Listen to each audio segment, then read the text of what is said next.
Nucleosome remodeling complexes are ATP-dependent complexes that can alter the accessibility of the chromatin. It can change inaccessible state into an accessible state with the help of ATP hydrolysis, so it's an energy expensive process. Question is how nucleosome remodeler works. So in this video we would try to take specific examples and understand this. Imagine this is a gene which has 3 nucleosomes along the span of its body. So here is the promoter element of the gene, but right now it is tightly woven around the DNA, so transcription factors are not gaining the access. RNA polymerase is not also able to access the region to transcribe the gene. Nucleosome remodeler complex can help in this scenario. It can actually get recruited into the site of the promoter which is inaccessible, and one of the way by which it can make it accessible is just by sliding the nucleosome. So here you can see the nucleosome number 2 is slided towards its left, and the zone which was promoter is now much more accessible. So this kind of methodology is known as nucleosome sliding or repositioning of the nucleosomes. Now this is not the only way by which the nucleosome remodeling can work. There are multiple other ways. Another way is known as histone eviction.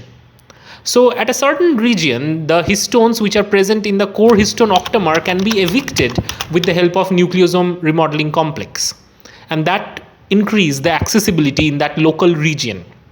Note that other regions of the chromatin remains unaltered, but only in a selective region this is changed. So the nucleosome remodelers can work in a chromatin specific manner. Other ways by which nucleosome remodeler complex work is by altering the histone variants. In this case, yellow represents a different histone variant which might alter the way nucleosome components interact with the DNA. So one specific example is basically near the promoter region. It's often seen that near the promoter region, the histones, the H2A histones are replaced with the H2AZ variant. And this is basically feature of actively transcribed gene.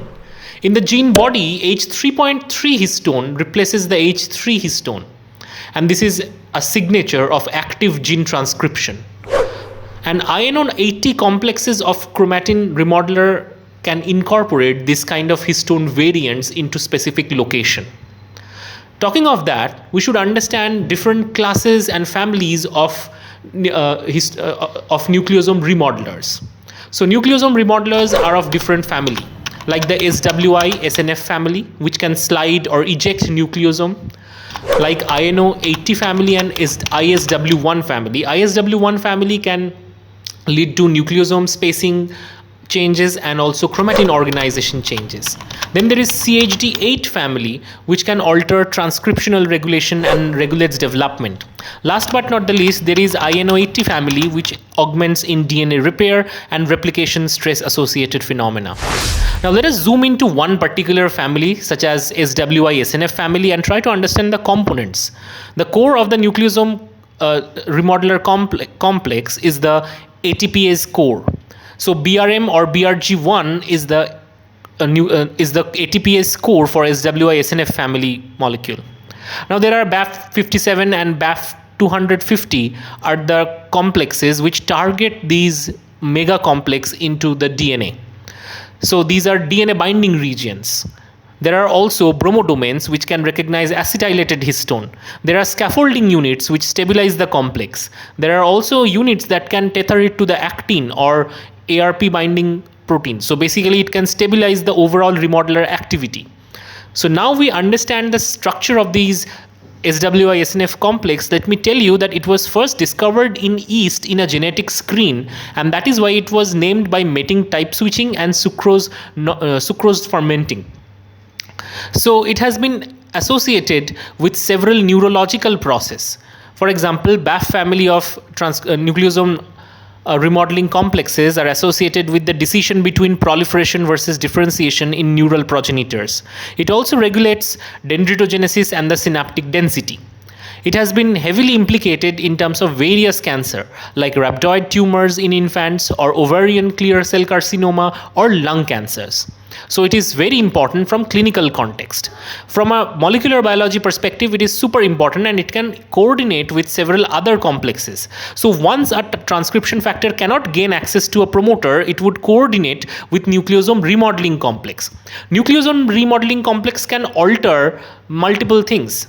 They can also recruit other transcription factor, other histone acetyl transferase to change the local histone modifications, and hand in hand it can work with the histone modifiers. All these things lead to an increased accessibility of the chromatin, which help in the transcription process. Now the question is how at the cellular level one can understand the chromatin accessibility. One of the assay or high throughput assay for chromatin accessibility is ATAC sequencing. So ATAC sequencing use specific transposes. So the transposes has specific adapters or sequencing adapters attached to it. Whenever the transposes get access to a chromatin, given that accessibility exists, it would attach these adapter sequences. And after that, when digestion happens, there are multiple sequences which are adapter attached. So adapter attached sequences are actually accessible regions. Non-accessible regions do not have these adapters. Later on, all these sequence fragments are aligned against a genome to understand and call for peak.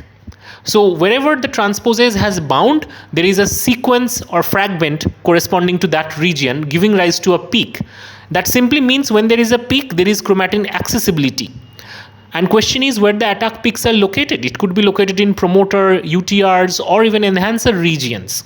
So overall, if somebody want to understand the accessibility of chromatin in two different cells, one can use this kind of technique. If you want to learn more about this, you can watch the video in the I button or in the description. So for now, we have overviewed the nucleosome remodeling complex and its function in biology.